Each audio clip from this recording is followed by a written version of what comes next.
स्मरण रखिए, जो व्यक्ति ये सोचता है कि मैं इसे दुख दूंगा, इसे पीड़ा में देना चाहता, उसी व्यक्ति को दुख और पीड़ा मिलती।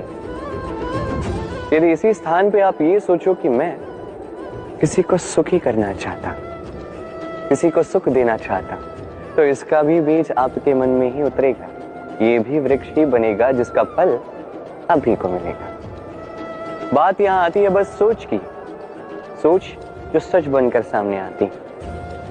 तो ये सोच शुभ रखिए, सबके लिए हित ही चाहे किसी और के मन में आपके लिए कुछ अच्छा हो ना, आप सबके लिए अच्छी भावना से कर्म करते जाइए, आपके साथ भी अच्छा ही होगा।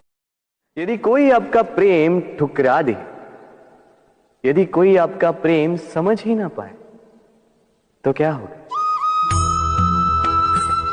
कुछ उदास हो जाएंगे, कुछ छल करके प्रेम पाना चाहेंगे, तो कुछ बलपूर्वक प्रेम पर अधिकार करना चाहेंगे।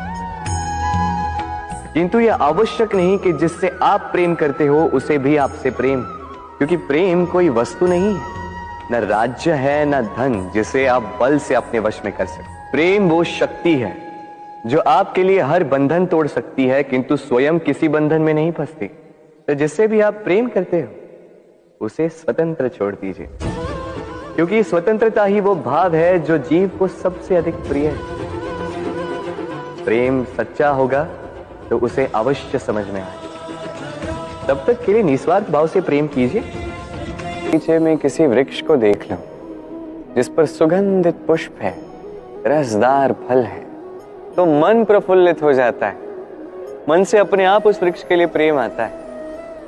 किंतु उस बगीचे का जो माली है बस वही जानता है कि कैसे इन वृक्षों को संभालना है, किस प्रकार इन्हें संभाला जाए कि इनके पुष्प भी सुगंधित हो, फल भी रसदार।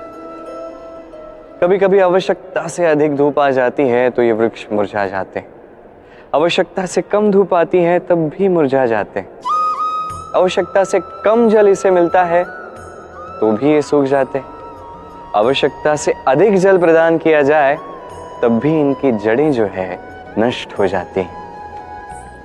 अब यही हमारे संसार के साथ भी होता है। हमारे संसार के वो प्रतिभाशाली लोग जैसे लेखक, विचारक, प्रवक्ता, योद्धा, इन सब के साथ भी यही तर्क चलता है। अति प्रशंसा करोगे तब भी ये मुरझा जाएंगे, आवश्यकता से कहीं अधिक निंदा करोगे तब भी ये मुरझा जाएंगे। तो इनकी रक्षा आप कीजिए और स्वयं की भी। स्मरण रखिए ये बात, जानिए कि कब किस निंदा से भयभीत नहीं होना है और कब किस प्रशंसा से स्वयं में अभिमान नहीं जागने देना है।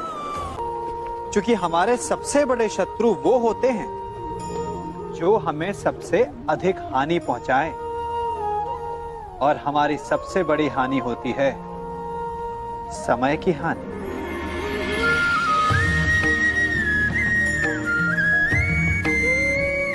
सबके पास जीवित रहने का एक सीमित समय होता है, कोई भी सदा अमर नहीं रहता।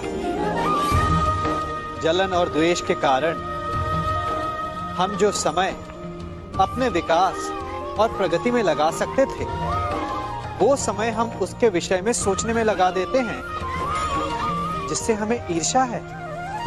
जलन की अग्नि शत्रु से अधिक स्वयं को जलाती है, तो अपने जीवन को धुआं बना देना क्या उचित है? किसी की प्रगति को देखकर अपने मन में ईर्ष्या और जलन लाने से उचित क्या ये नहीं होगा कि हमारे कारण किसी के होठों पर मुस्कुराहट आए? एक बार अपने मन से जलन को निकाल के तो देखिए, अपने आप को बहुत ऊंचा पाएंगे और समझ में आएगा कि इस ईर्ष्या के कारण हमने क्या क्या खो दिया है। तो आंखों में स्वप्न भरे होते, जब खोने को कुछ नहीं होता तो पाने के लिए प्रयास करता रहता है। निर्भय होकर आगे बढ़ता है, संकटों का, चुनौतियों का सामना करता है। किंतु जब हाथ भर जाते तो स्वप्न देखना ही बंद कर देता है। जो पा लिया उसे खो ना दे, इस भय से संकटों का, चुनौतियों का सामना करना बंद कर देता है। उस राह को ही छोड़ देता है जिस पर चलकर उसने सफलता पाई थी। ये अनुचित है। जीवन में कोई भी परिस्थिति हो, कैसी भी अवस्था, चुनौतियों को स्वीकार कीजिए, क्योंकि यदि आप चुनौतियां स्वीकार करोगे तभी आप इस संसार को कुछ देने योग्य बनोगे। यदि सफल रहे तो इस संसार को एक सक्षम नेतृत्व देंगे, यदि असफल रहे तो एक सीख कि क्या नहीं करना चाहिए।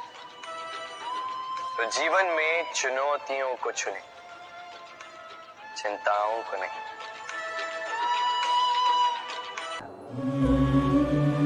ज्ञात नहीं नर या हाथी, ये एक वाक्य किसने कहा? साक्षात धर्मराज युधिष्ठिर। वो युधिष्ठिर जिसने अपने जीवन में कभी भी असत्य नहीं कहा, किंतु उससे कुछ ऐसे चयन हुए जिस कारण से वो मात्र महाराज युधिष्ठिर बनकर ही रह गए, कभी अभिमन्यु तक पहुंच नहीं पाए। जब द्यूत के लिए न्योता आया था तब उसे अस्वीकार कर सकते थे महाराज युधिष्ठिर, किया नहीं। अभिमान के लिए उस न्योते को स्वीकार किया और अभिमान के लिए किया गया यही चयन उन्हें साधारण बना गया।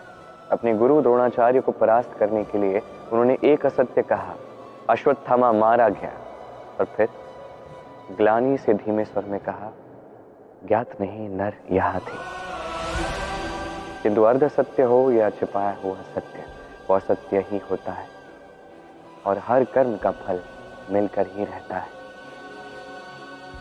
इन चयनों के कारण युधिष्ठिर को भी नरक का वास करना पड़ा। तो अपने कर्म श्रेष्ठ रखिए, क्योंकि यही निर्धारित करेंगे कि संसार से जाने के पश्चात भी आप जीवित रहेंगे या नहीं। आइए मेरे साथ प्रेम से कहिए, राधे राधे।